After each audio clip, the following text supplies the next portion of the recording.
आज का हमारा शब्द है अपोथियोसिस। अब इसके ना दो मतलब हैं। पहला है the highest point in the development of something, a culmination और क्लाइमैक्स, यानी जब कोई चीज अपने विकास के बिल्कुल शिखर पर यानी पीक पर पहुंच जाती है। और दूसरा मतलब है the elevation of someone to divine status, deification, यानी किसी इंसान को भगवान का दर्जा दे देना। सो जब कोई चीज अपने पीक पर होती है, इतनी परफेक्ट हो जाती है, तो वो एक तरह से डिवाइन ही लगने लगती है ना। चलिए इसे कुछ एग्जाम्पल से और अच्छे से समझते हैं। तो चलिए पहला एग्जाम्पल देखते हैं। इमेजिन कीजिए एक रॉक बैंड है जिन्होंने सालों साल मेहनत की है और अब उनका एक बहुत बड़ा स्टेडियम कॉन्सर्ट हो रहा है।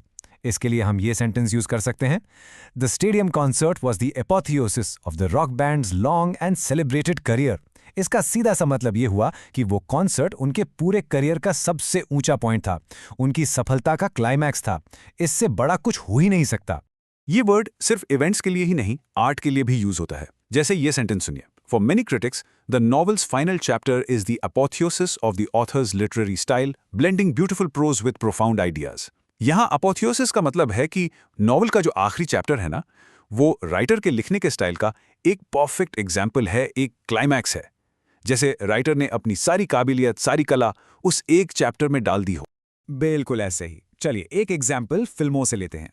The film's final scene, a masterpiece of suspense and emotion, was the apotheosis of the director's unique vision. सोच के देखिए, एक फिल्म का आखिरी सीन जो इतना जोरदार है कि वो डायरेक्टर के पूरे टैलेंट और सोच का एक निचोड़ सा लगता है, वही है एपोथियोसिस, द परफेक्ट कल्मिनेशन।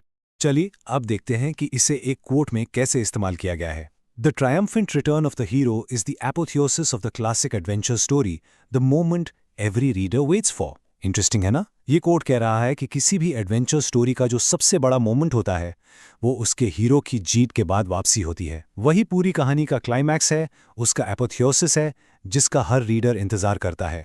अच्छा, अब अगर आपको अपोथियोसिस की जगह कोई और वर्ड यूज करना हो तो इसके लिए इसके सिनोनिम्स यानी समानार्थी शब्द हैं, कल्मिनेशन, पिनिकल और क्लाइमैक्स। इन सब का मतलब लगभग वही है, शिखर, चरम या चोटी। और इसका ऑपोजिट यानी उल्टा क्या होगा? उसके लिए एंटोनिम्स हैं, नेदर जिसका मतलब होता है सबसे निचला पॉइंट, या फिर डाउनफॉल यानी पतन। तो एक तरफ है अपोथियोसिस यानी शिखर और दूसरी तरफ है नेदर यानी सबसे नीचे का बिंदु। बस आज के लिए इतना ही। मिलते हैं नेक्स्ट वीडियो में। Happy learning.